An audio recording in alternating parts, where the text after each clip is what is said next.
like he might be one of the smartest fighters to ever fight in the UFC. You know, GSP, there's some other guys in it. So we're like, but you could make an argument that Volkanovski is one of the smartest, highest fight IQs we've seen in the MMA. But I feel like because it was American commentators, they weren't really giving the moment what it deserved. Like, obviously they were stoked that he won and how great he is and he's the greatest. He's equal to Jose Aldo for the most title wins in 8. But it's like, hang on a sec. He's the oldest bloke on the card. He's 37 years old, maybe even 38, 37 years old. And he's just defeated another number 1 contender, or at the very least close to a number 1 contender, depending on who you thought should have got the shot next. I know he's already beaten him, but he's just done it in his hometown. And I just feel like the moment didn't get the love. And I understand the fight wasn't necessarily a barn burner. It was almost a repeat of the last fight. I get all that, but I just feel like there's this sense of we're so used to Volkanovski doing great things that we're not actually taking into consideration he's 37 years old. Like, basically, there's a stat in the UFC, as soon as you hit 35, you're done, pretty much. Like, basically, there's like one person, or maybe not even one person, that after 35 years old, there hasn't been essentially a single person that's defended their belt. Volk's done it multiple times now, and he's way past 35 years old. And I just, like, he's nearly 40. He's nearly 40, and he just did that. It's unbelievable. And he did it. It's a really good lesson, especially for young athletes. Like, obviously, Volk is an athletic person. He's an athletic person. However, he's doing it with his fight IQ, how smart he is in the ring, his footwork, his ability to read people, his ability to change game plans. Like, heading into the fight, everyone was saying Diego Lopes needs to just cut off the ring. And so what happened last time is he was circling away from Diego Lopes' power hand, which is the conservative thing to do. You're supposed to circle away from someone's power hand. However, Diego Lopes obviously worked on it. So Volk, as soon as this fight started, he circled away from his power hand. Lopes cut him off. So what did Volk do? He just said, okay, I'm going to change it up. I'm going to go the other way, circle into his power hand, which you're always told not to do, and completely dominated the fight. And then throwing in those takedowns too. I know that he didn't actually land the takedowns, but it's not actually about that. If you throw in takedowns, it's why guys like Khabib and Islam Makhachev sometimes get like drop people with their hands, is because fighting a stand-up fighter that just throws hands, you might be, let's say you've got a guy and his hands are 9 out of 10, but he only throws hands. And then you've got a guy who hands a 7 out of 10, but he's a great wrestler. Sometimes it's hard to stand up against a 7 out of 10 hands guy because you've got to worry about the takedown constantly. So you've got to be light on your feet. You've got to be ready to sprawl. Your footwork's all different. Everything changes. And so Volkanovski's game plan to just throw in a takedown here or there, and in the corner you heard Lopes say to his trainer, I'm pretty sure I need to worry about his takedowns just because he felt Volk's strength. It was a masterclass. It was an absolute masterclass. This is how good Volk is. He's 37, and the guy that he faces next, which I think is Mosfer or something like that, it most likely will be him.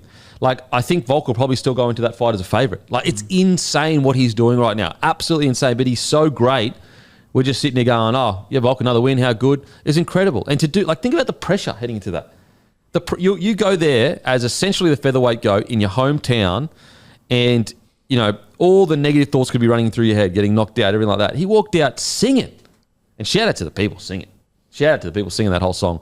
It is incredible. I don't think it's getting the raps it deserves. It's absolutely amazing. And it's not getting the raps probably because Diego Lopes' performance was so poor. But his performance was so poor is because Volkanovski is so good. His footwork against people that don't have footwork is just too good. He constantly makes them reset, So even if they do have range, he's controlling the range with his footwork. It's incredible what he's doing. And I think he's at such a level, such a high level. He went to say something like on the mic, and then he was like, well, we'll see what happens. We'll see what happens.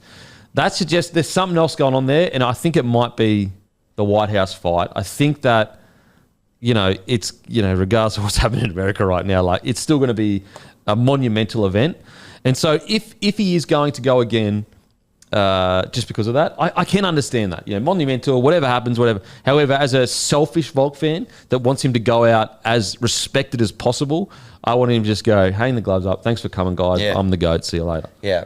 Everyone's saying Lopes is going to work on cutting off the ring in his footwork.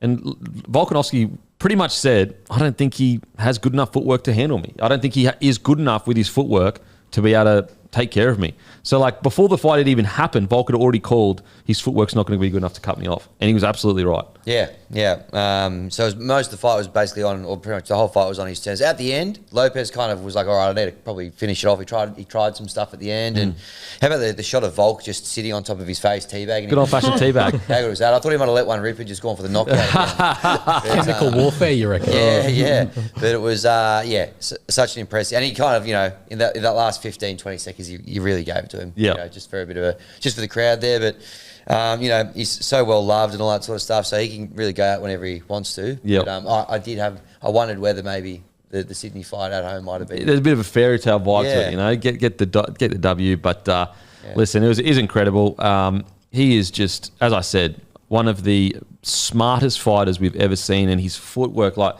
people always wonder, like how the hell he's not so small for the weight division, but he's fighting guys that are essentially like 5'10", 5'11". He's 5'6", and yet he's the one that's always controlling the range.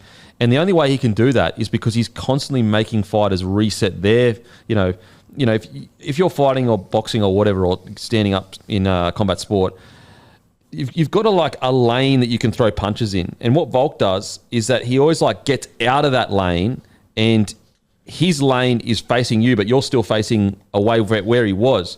And so what happens is then you have to reset your footwork again to go, okay, now he's in my lane. But as you do that, he's in another lane. And then, or if you come in, he stepped off to the side and he's just literally drawing you into a massive right hand, which we saw quite a few times. It is a masterclass in footwork. I don't think you understand how... it's incredible. It's absolutely incredible. So that's the KO can't miss moment. Alex Volkanovski, absolute GOAT, equaling Jose Aldo. Think about this. So a lot of people had Aldo as the featherweight GOAT, and it was undisputed almost. He's got the same amount of title wins in the same division, but the sport has progressed 20 years. So everyone has gotten better. When Aldo did it, not to discredit him at all, because I still think he's one of the GOATs, he's incredible. But when Aldo did it, the sport was half the size that it is now. Maybe even less than that. The sport has progressed so much still since then, and he's equaled his title wins. It's absolutely insane. And also, he's got a win over Aldo, 3 wins over Max Holloway, who a lot of people thought was the featherweight GOAT at the time.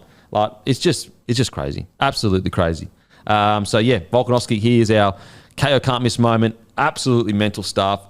As I said, I feel like the commentators weren't really giving the dues of what had just happened to a champion at 37 years old had just come back to his hometown essentially and defended the belt against essentially the #1 contender. That is fairy tale stuff.